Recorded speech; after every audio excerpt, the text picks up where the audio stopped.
You have the right and the power within yourself to choose the direction you want to go. But in the process of making that choice, understand that God is sovereign, and when everything is said and done, he will have his way.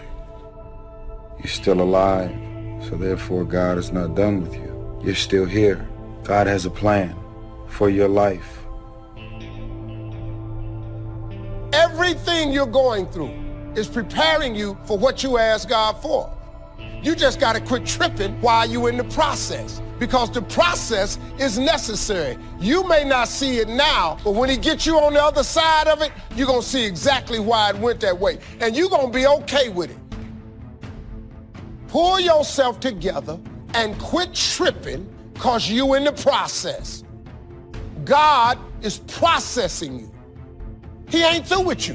If he was through with you, you would not wake up in the morning. He gonna fix it.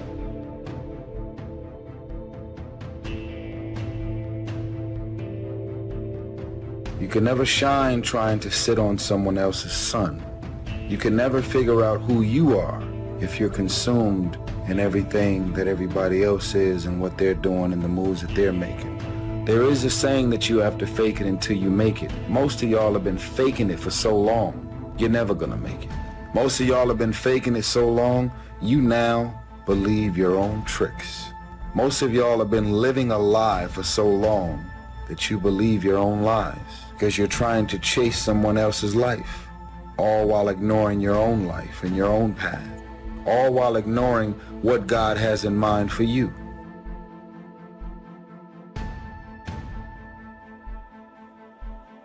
There's something in you, in your heart of hearts, that said, I'm not going to let anybody pull my strings. That said, I'm going to control my own personal economy. That said, I've got a dream I want to achieve. That said, I am the captain of my ship. That said, I'm going to control my destiny. And whatever it takes, I'm willing to do the work.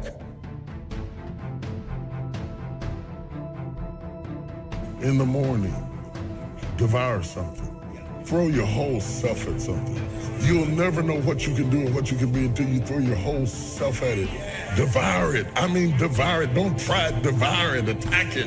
Attack it like you're going to kill it. Devour the prey. And in the evening, you divide the spoils. We have it backwards today. We want to divide the spoils in the morning. So we're blinging when we ought to be devouring. See, don't worry about whose name you wear when you're young. Worry about your name. What is the vision for your life? What are the ideas and the dreams for your life? What are you supposed to be doing?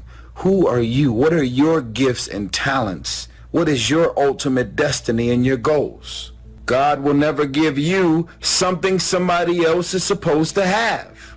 There is an old person down inside of you that's dependent on you to be smart. It's the person you're going to be 30, 40 years from now.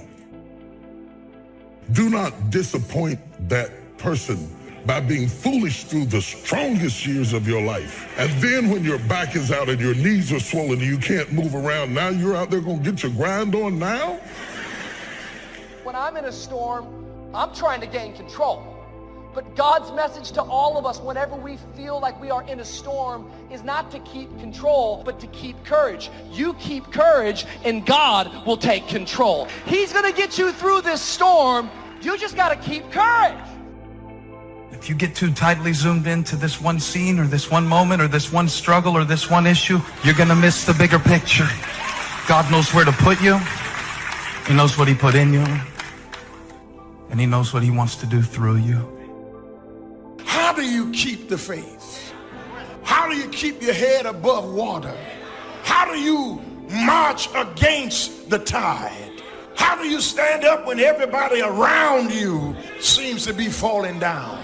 How do you keep firm and solid footing when everything underneath you seems to be slipping away? How do you keep the faith? You've got to be born again. And when you're born again, there are some things you just have to take. Just some things you have to stand up under. There's just some fights you're going to have. Here's what leadership is: the challenge to be more than mediocre, the challenge to step up to a new level, a new dimension. And here's what this new dimension has: opportunity and responsibility. But who wouldn't want the responsibility along with the opportunity if it builds an extraordinary life? You wouldn't want it any other way. The refinement of leadership. Make this list: learn to be strong but not rude. Some people mistake rudeness for strength. Rudeness we don't need, strength we do need. Here's the next one: learn to be bold but not a bully. We need to boldly seize the day, boldly seize the opportunity, boldly seize the chance. But we don't need bullies. We don't need anybody to push anybody around. There's a whole new level of leadership, a new method of leadership. Here's what it is: leadership by invitation, not leadership by threat, not leadership by intimidation. That now shows the weakness of the leader. That now shows ego at work instead of skills. But it's leadership by invitation. Invite somebody to a better way of doing things. Here's what else it's called: leadership by inspiration, inspiring somebody to make the necessary changes to move up or to get the job done. As leaders, we inspire. As leaders, we entice. As leaders, we invite, entice, inspire. Not threaten. New kind of leadership. Be bold but not a bully. Next, be kind but not weak. Some people mistake weakness for kindness. It is a great mistake. Kindness isn't weak. Kindness is a certain unusual strength. But don't say, I must be weak in order to be kind. The answer is no. Sometimes you have to be unusually strong to be kind. Somebody coined the expression, tough love. Love that really tells the truth and levels, sometimes with a broken heart, but whatever has to be said, has to be said. Kind but not weak. Here's another one that's excellent: be thoughtful but not lazy. We need to give thought, but we also need to take action. Only quality people. As you think about your goals and dreams, this is not for everybody. You want to build an organization with only quality people. Not people who need more, but people who want more. You want to surround yourself with people that are hungry.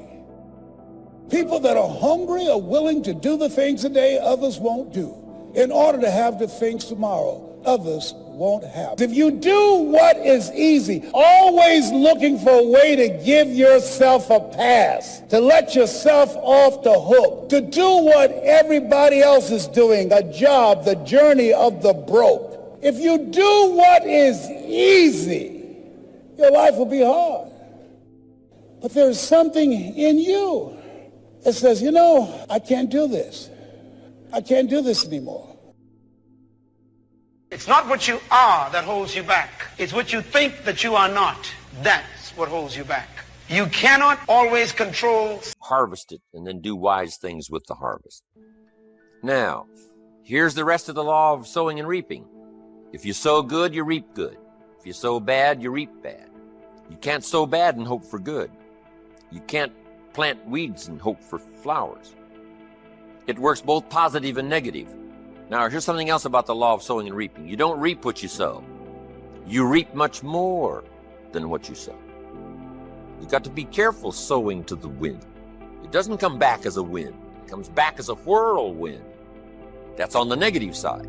But now it also works on the positive side. If you plant a cup of corn, how much do you get back? A cup? No, a bushel for the cup. You get back much more than what you plant.